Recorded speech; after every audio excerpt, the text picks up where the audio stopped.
국회 질의 중 정청래 의원의 표정이 굳어졌습니다. 법무부 장관 대행에 앞뒤 안 맞는 해명을 듣던 그는 끝내 참지 못했습니다. 법무부 장관 대행은 오른팔, 왼팔 다른 사람 건가요? 순간 청문회장은 정적에 잠겼고 그 한마디엔 분노와 냉소 그리고 실망이 모두 담겨 있었습니다. 영상으로 확인하시죠.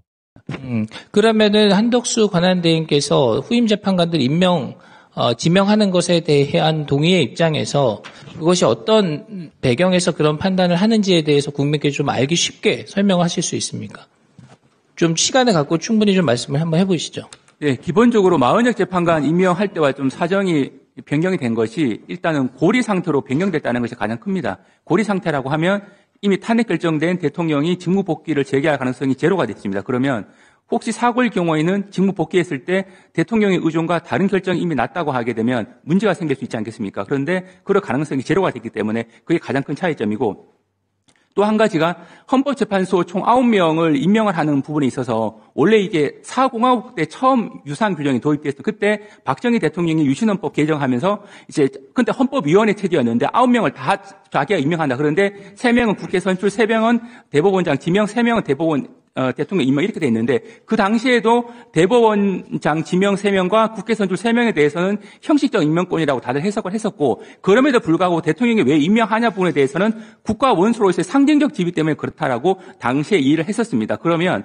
이 총 9명을 형식적으로 임명합니다만 국회 선출 3명과 대법원장 지명 3명에 대해서 대통령이 임명하는 것은 국가 원수로서의 어떤 고도의 지위에서 상징적, 비록 실권은 없지만 상징적 지위에서 임명하는 것이었습니다. 그렇다면 권한 대행 체제에서 과연 그런 국가 원수로서의 자격을 비록 실권이 없다 하더라도 행사하는 것이 맞는지에 대한 논란이 있을 수 있는 반면에 3명을 임명하는 것은 입법사업의 행정이 골고루 3분의 1씩 임명하는 것이기 때문에 그 부분에 대해서는 국가 원수로서의 자격에서 임명하는 것이 아니고 행정부의 수반으로서 임명한다고 보통 학계에서는 이해하고 있습니다. 그렇다면 국가 원수 자격을 대행하는 것이 아니고 행정부 수반 자격을 대행하는 입장이라면 현재 한덕수 권한대행 입장에서는 충분히 그 3명에 대해서는 특별한 논란이 없이 임명할 수 있다라는 생각을 하셨을 것 같고, 제가 보더라도 고리라고 하는 상황 변경이 생긴 점, 두 번째는 그 3명은 행정부 수반으로서 임명하는 부분이기 때문에 국가 원수로서의 지위에서 임명하는 것과는 차원이 다르다. 두 가지 점을 국민들께서 좀 이해를 해주셨으면 마은혁 재판관 임명 부분하고는 좀 차이점이 있다라는 걸 아실 수 있을 것 같습니다.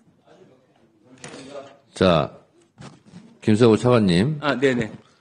지금 말씀 중에 좀 이해가 되지 않고 어폐가 있는 부분이, 우리 장관 대행님 있잖아요. 오른팔, 왼팔이 다른 사람 거예요? 오른팔, 왼팔이 김석우 한 사람 거잖아요.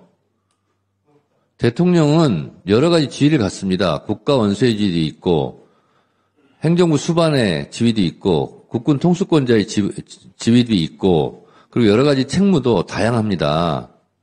그런데 지금 아까 말씀하신 것은 마치 행정부 수반만 지금 대행을 해서 그렇게 하는 것이기 때문에 적법하다 이런 식으로 말씀하시는 것은 대단히 자의적인 판단이라고 생각합니다.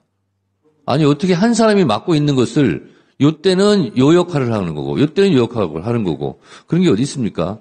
대통령은 그런 지위를 다 갖고 있는 거고 그게 지금 다 파면된 거예요. 윤석열 전 대통령한테는.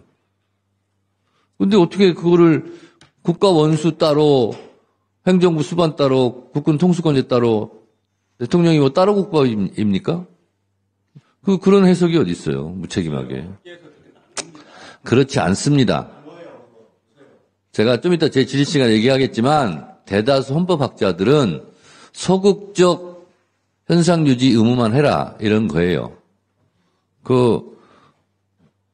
김성호 차관도 법조인인데 그렇게 얘기를 해서 제가 당황스럽습니다. 정청래 의원의 한마디엔 분노와 냉철함 그리고 국민의 답답함이 담겨 있었습니다. 누가 봐도 앞뒤가 맞지 않는 말, 그걸 지켜보는 것도 이제는 지쳤다면 구독과 좋아요로 정청래 의원의 말처럼 국민의 눈높이에 맞는 정치를 함께 만들어주세요. 당신의 응원이 변화를 이끌 수 있습니다.